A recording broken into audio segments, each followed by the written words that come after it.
नमस्कार मित्रांनो, तुमचं पुन्हा एकदा स्वागत आहे माझ्या एका नवा ब्लॉगमध्ये। आणि आज आपण बघणार आहोत की आमच्या घरामध्ये जी टीव्ही आहे त्या टीव्हीचे दोन्ही स्पीकर बाद झालेले आहेत आणि मी आत्ताच मंडणगडातून जाऊन आलोय। नवीन 2 स्पीकर घेऊन आलोय आणि ते मी आज चेंज करणार आहे टीव्हीला। आणि बघूया मग टीव्ही जर चालू झाली तर ठीक, नाही तर टीव्ही आपण बदलणार आहोत। तर मित्रांनो, तुम्ही बघू शकता ही आमची टीव्ही आहे आणि या टीव्हीचे स्पीकर होते ते खराब झाले होते। हे बघा, हा स्पीकर आणि आतमध्ये एक स्पीकर आहे तो खराब झाला आहे। दोन्ही स्पीकर मी हा दुसरा एक्सटर्नल स्पीकर लावला होता माझा, तर तो पण आता तो चालतोय, पण ह्या साईडचा जो स्पीकर आहे तो खराब आहे। जे दोन्ही सलग जे स्पीकर होते एक सोबत ते दोन्ही सुद्धा खराब झालेत। म्हणून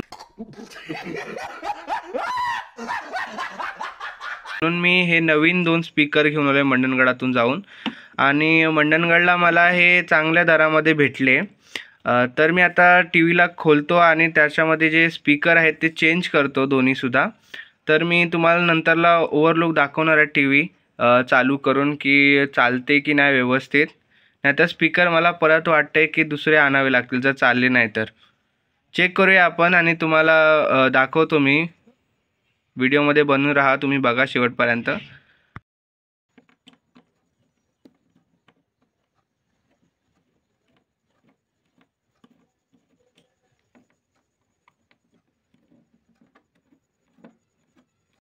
तर मित्रांनो, टीव्ही आपली आता खोलून झालेली आहे। तर आतमध्ये काय काय असतं ना ते मला सुद्धा बघण्याचा जरा आता मौका मिळणार आहे की मी आधी सुद्धा खोलले आहे, पण एवढं निरीक्षण करून बघितलं नव्हता। पण टीव्हीमध्ये काय काय असतं नेमकं ते मी आता तुम्हाला दाखवतो। तुम्ही सुद्धा बघा, तुमच्याकडे सुद्धा स्मार्ट टीव्ही असतील। आणि ही मी मांडीवरती घेतली टीव्ही, कारण त्याचा जो डिस्प्ले आहे तो कदाचित जर जमिनीवरती ठेवून केला तर त्याला काय प्रॉब्लेम होऊ शकतो, म्हणून मी आता असं करण्याचा प्रयत्न करतोय। मी खोलतोय टीव्ही, तर दाखवतो तुम्हाला ह्याच्या पुढे।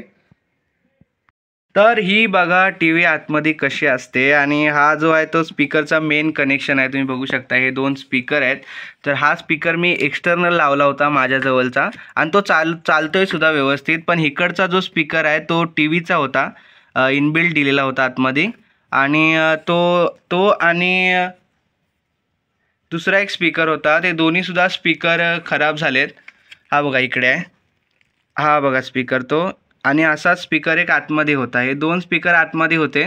आणि ते आता जवळपास 2 वर्ष व्हायला आली टीव्हीला, त्याच्यामुळे बहुतेक खराब झाले असतील।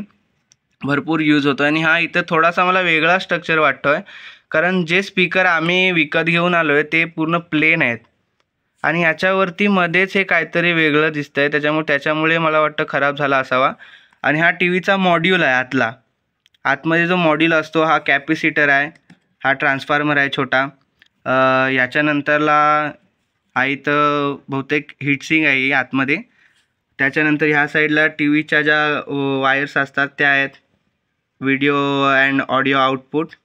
त्याच्यानंतर दुसरं या ठिकाणी काय दाखवण्यासारखं, हा टीव्हीचा मेन कनेक्शन आहे ज्याच्यातून आपण AC करंट पास करतोय। आणि या ठिकाणी 2 ज्या प्लग दिसत आहेत, USB कॉर्ड दिसत आहेत, त्यातली एक म्हणजे माऊससाठी आहे आणि एक कीबोर्डसाठी आहे। त्याचा असा यूज होऊ शकतो। आणि त्यातूनच तुम्ही दुसरं म्हणजे एक USB कनेक्ट करू शकता त्याला, किंवा पेनड्राईव्ह कनेक्ट करू शकता इथूनच।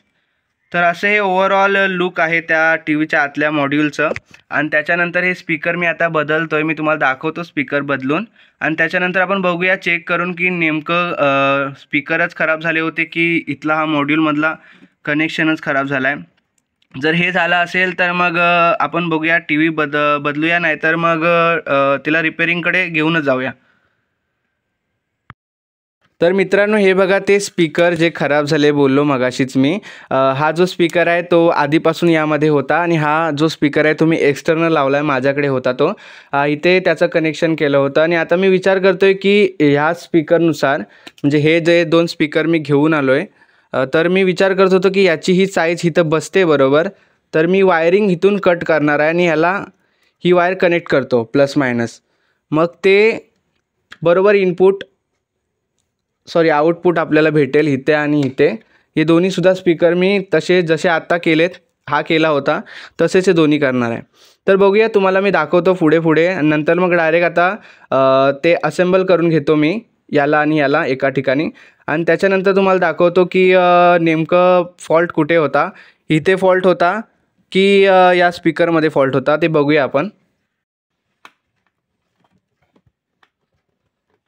ओके, तर आता मित्रांनो आपले दोन्ही स्पीकर आहेत ते असेंबल करून झालेले आहेत, लावून झालेले आहेत आणि आता मी आता ह्याला परत बघतो एकदा चेक करून. ही प्लगसुद्धा मी काढून ठेवली होती, ती आता लावून घेतो.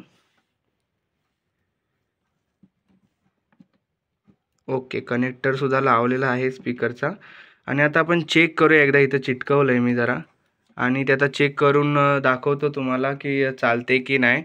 शेवटपर्यंत बनून राहा आणि शेवटचा रिझल्ट बघून जावा. तर मित्रांनो फायनली आपलं जे असेंबल करायचं होतं टी व्ही खोलून आता मी जशीच्या तशी पुन्हा एकदा लावून ठेवलेली आहे. तर आता मनामध्ये फक्त एकच डाऊट आहे की जे स्पीकर लावलेत ते व्यवस्थित लावलेत की नाही, स्पीकरचा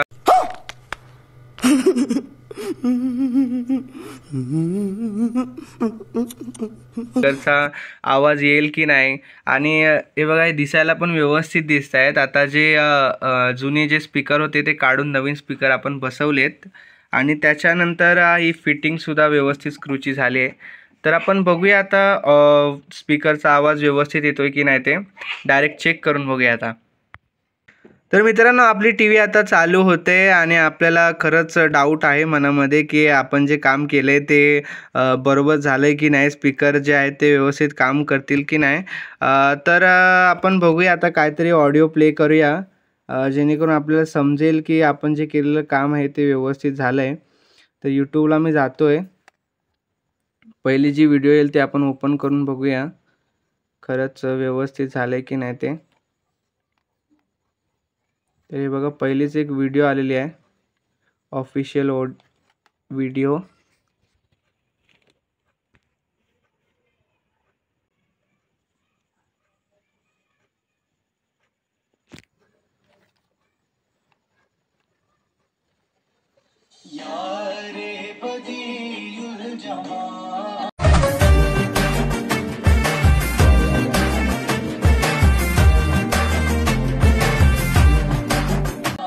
ओके, तर मित्रांनो तुम्ही बघू शकता की आपण जे केलेलं काम आहे ते ओके झालेलं आहे आणि आता नो डाऊट आता तारीफ पण खूप होणार आहे. तर तुम्हाला गरज लागली तर मला बोलवा काय असेल तर, आणि अशाच प्रकारचे व्हिडिओ तुम्हाला भेटत राहते. आता इथेच मी व्हिडिओ माझी जी आहे ती स्टॉप करणार आहे.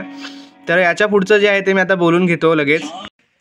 तर मित्रांनो आजच्यासाठी एवढंच. आपण भेटूया नेक्स्ट ब्लॉगमध्ये आणि आपण अशाच नवनवीन व्हिडिओ तुमच्यासाठी घेऊन येणार आहोत. तर तुम्ही अजून देखील जर चॅनलला सबस्क्राईब केलं नसेल तर चॅनलला सबस्क्राईब करा आणि तुमच्या भावाला सपोर्ट करा. म्हणजे मी कालच म्हणालो की ज्या काही नवीन जे क्रिएटर आहेत त्यांच्याप्रमाणे तुमचा भाव तुम्हाला वर गेलेला दिसेल, ज्याचं नाव आहे नीरज माळी. आणि तुम्ही असं सपोर्ट करत राहा. आता जवळपास आपले 300 सबस्क्रायबर पोचलेले आहेत.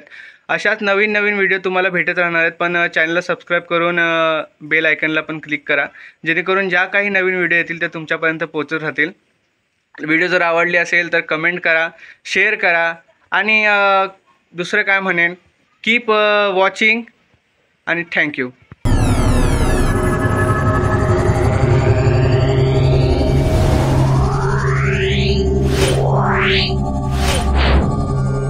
Yeah.